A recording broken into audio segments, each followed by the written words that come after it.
ये जो वाणी आपको दी गई है, ये जो शब्द आप बोल सकते हैं, जीवन में इसका उद्देश्य क्या है? तुलसीदास जी ने रामचरितमानस लिखी और सीता जी के स्वयंवर का वर्णन किया। देव दनुज धरी मनुज शरीरा, विपुल वीर आए रणधीरा। यानी कि देवता, दानव, राक्षस, सबके सब मानवों का शरीर धरकर उस स्वयंवर में पार्टिसिपेट करने आए थे कि कैसे ही करके हम उस शिव धनुष को उठा सकें। उसके बाद तुलसीदास जी ने लिखा है कि भूप सहज दस एकहीं बारह, लगे उठावन टरई न टारा।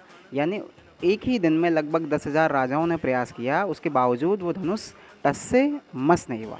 सब कुछ वर्णन किया, लेकिन जब बात आई सीता माता के मंडप के वर्णन की, तो वहाँ पे तुलसीदास जी ने लिख दिया कि जे मंडप दुल्हन वे देही, सो बरने असीमति कवि के ही। यानी जो माता जानकी के मंडप का वर्णन कर सके, ऐसा किसी कवि की मति ही कहाँ।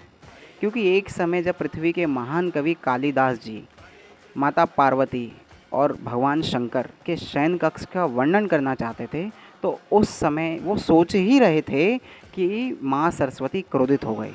उन्होंने कहा कि ये प्रसंग पूरा नहीं हो सकता, इससे कलाएं कलंकित हो जाएंगी। क्योंकि शब्द ब्रह्म है, शब्द ईश्वर हैं। शब्द से, वाणी से ना सिर्फ समस्त पदों को, बल्कि संसार के सारे राजाओं को, उनकी आत्माओं तक को जीता जा सकता है। और अगर इस वाणी का, इस शब्दों का दुरुपयोग किया जाए, तो ईश्वर तक को रुष्ट किया जा सकता है।